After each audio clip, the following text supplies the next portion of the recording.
UP scholarship search करना होता है। सबसे ऊपर आपको यूपी स्कॉलरशिप की ऑफिशियल वेबसाइट देखने को मिलेगी, इसी पे आपको क्लिक कर देना होता है। उसके बाद से आपके सामने कुछ इस प्रकार का इंटरफेस ओपन होकर आएगा। जब भी आप फॉर्म फिलअप करने आएंगे, यहाँ पे देखिए 3 डॉट का एक ऑप्शन देखने को मिल रहा होगा, ठीक है। इस वाले ऑप्शन पे आपको क्लिक करना है और यहाँ से आपको डेस्कटॉप साइट को इनेबल कर देना होता है। यहाँ पे अगर आप देखेंगे तो देखिए डेस्कटॉप साइट यहाँ पे इनेबल है, आपको भी यहाँ से डेस्कटॉप साइट को यहाँ पे इनेबल कर देना होता है अगर आपका नहीं है तो, अगर आप मोबाइल फोन से रिन्यूअल करने आ रहे हैं तो, ठीक है। उसके बाद से देखिए आपके सामने कुछ इस प्रकार का इंटरफेस ओपन होकर आएगा। यहाँ पे देखिए एक स्टूडेंट्स का ऑप्शन आपको देखने को मिल रहा होगा। इसी स्टूडेंट्स वाले ऑप्शन पे क्या करना है, आपको क्लिक करना है। जैसे इस पे क्लिक करेंगे आपके सामने कुछ इस प्रकार का इंटरफेस ओपन होकर आएगा। यहाँ पे आपको नीचे को स्लाइड करके आना है, एक स्टूडेंट का ऑप्शन देखने को मिलेगा, इससे आपको कोई लेना देना नहीं है, आप रिन्यूअल करने आए हैं। फिर आपको लॉग इन फ्रेश का ऑप्शन देखने को मिलेगा, इससे भी आपको कोई लेना देना नहीं है, आपको रिन्यूअल करना है, नवीनीकरण करना है। इसी के नीचे स्लाइड करके आएंगे तो एक ऑप्शन आपको देखने को मिल जाएगा लॉग इन रिन्यूअल, ठीक है। 4 ऑप्शन आपको देखने को मिलेंगे। अब इसमें जो पहला ऑप्शन है वो क्लास 9th और 10th के बच्चों के लिए, अर्थात रिन्यूअल की बात करें तो क्लास 10th के बच्चों के लिए है। ये जो आपको दूसरा ऑप्शन दिख रहा होगा पोस्ट मैट्रिक स्टूडेंट्स, ये आपके क्लास 12th के बच्चों के लिए है। ये जो तीसरा ऑप्शन दिख रहा होगा post matric other than inter students, ये आपके यूजी पीजी और डिप्लोमा के बच्चों के लिए, अर्थात ऐसे के लिए अगर आप कोई कोर्स कर रहे हैं 10th या फिर 12th पास करके, जैसे BA BSc MA MSc BCom MCom DElEd ITI polytechnic BTech BEd nursing BTC BCA MCA LLB, जितने भी कोर्स हो गए सबके लिए तीसरा ऑप्शन होता है। और चौथा ऑप्शन भी पोस्ट मैट्रिक के बच्चों के लिए होता है, लेकिन अदर स्टेट वाले बच्चों के लिए होता है, ठीक है। तो इस वीडियो में हम एक post matric other than inter students का लिए रिन्यूअल करने वाले हैं। आपका जो भी क्लास होगा, जो भी कोर्स होगा, उस हिसाब से आपको सिलेक्ट कर लेना है। जैसे कि ये post matric other than inter के स्टूडेंट्स है तो यहाँ पे आपको क्लिक कर देना है, आपका जो भी क्लास होगा उस हिसाब से आपको सिलेक्ट कर लेना है। उसके बाद से यहाँ देखिए तीसरे वाले ऑप्शन में आपको प्रीवियस ईयर का जो आपका स्कॉलरशिप का रजिस्ट्रेशन नंबर है उसको यहाँ पे फिलअप करना है, ओटीआर नंबर यहाँ पे फिलअप करना है। अब ये ओटीआर नंबर क्या होता है, ओटीआर यानी कि वन टाइम रजिस्ट्रेशन। ये आपका इस बार से नया रूल लाया गया है कि सभी बच्चों को एक ओटीआर का रजिस्ट्रेशन करना है। ये कंपलसरी है, ओटीआर का जो रजिस्ट्रेशन है वो कंपलसरी है सभी बच्चों के लिए।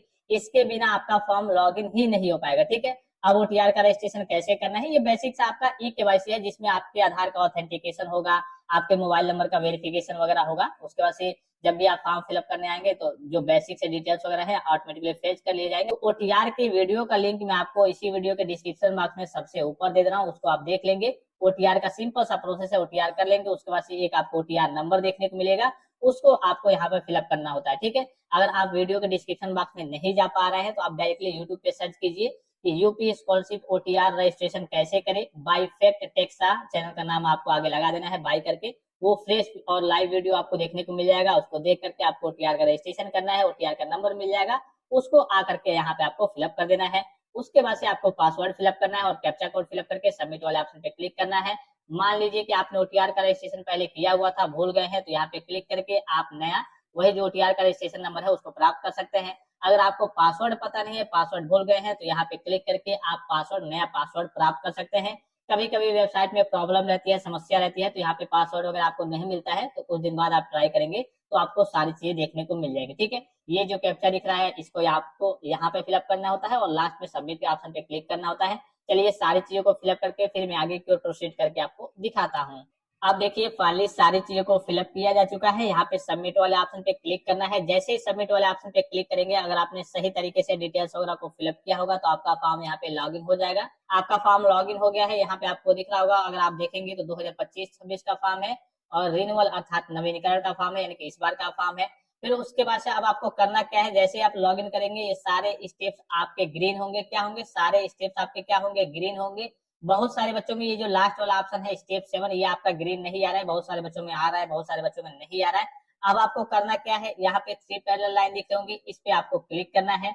जैसे इस पे क्लिक करेंगे तो आपके सामने कुछ इस प्रकार का इंटरफेस ओपन हो जाएगा।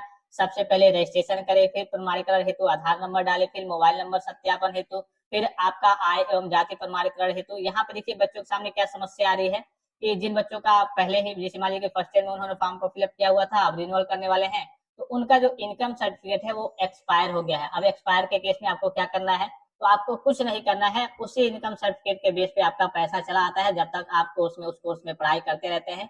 जब आप किसी नए कोर्स में जाएंगे फॉर्म फिलअप करेंगे तब आपको चेंज करना होता है, चेंज करने का मौका भी आपको नहीं मिलता है। दूसरी समस्या बच्चों के सामने क्या आती है कि हमने अपने नाम का इनकम सर्टिफिकेट दे दिया है, जबकि लग किसके नाम का रहा है, आपके गार्जियन के नाम का, अर्थात आपके माता जी या फिर पिताजी के नाम का। अगर आपके माता पिता नहीं है तो जिस भी अभिभावक अर्थात जिस भी गार्जियन के यहाँ आप रहते होंगे, जैसे नाना नानी, दादा दादी, चाचा चाची, जिस भी अभिभावक के यहाँ आप रहते होंगे, उनके नाम का ही इनकम सर्टिफिकेट आपको लगाना है, अपने नाम का आपको नहीं लगा। अगर आपने अपने नाम का लगा दिया था भूल करके और पिछली बार आपका पैसा चला आया था या फिर नहीं आया था, तो आप कॉलेज में बात कर लेंगे। जब भी आप डॉक्यूमेंट जमा करेंगे वो खुद ही आपसे मांगेंगे कि हाँ आप अपने नाम का इनकम सर्टिफिकेट मत जमा कीजिए, आप अपने गार्जियन के नाम का अर्थात आप अपने अभिभावक के नाम का इनकम सर्टिफिकेट ला करके दीजिए, तो वही आपको जमा करना है। उसके बाद से ये सारे वेरिफिकेशन आपके हो गए होंगे ऑलरेडी, ये पहले से ही, ठीक है।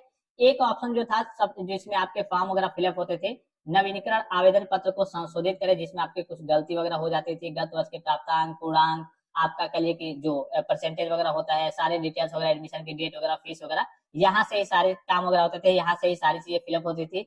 अब क्या हुआ है, जो नया सिस्टम आया है विभाग की ओर से, क्या किया गया है कि आपको कुछ भी रिन्यूअल में भरने का मौका नहीं मिलेगा। आपको लॉगिन, सबसे पहले आपको ओटीआर करना है, ओटीआर करने के बाद से आपको फॉर्म को लॉगिन करना है, लॉगिन करने के बाद से आपको क्या काम करना है, बस इसका फाइनल प्रिंट निकालना है और जितने भी डॉक्यूमेंट्स हैं और इस 3 पेज का जो ये आपका प्रिंट आउट निकलेगा, इसको लेकर के आपको कॉलेज में सबमिट करना है।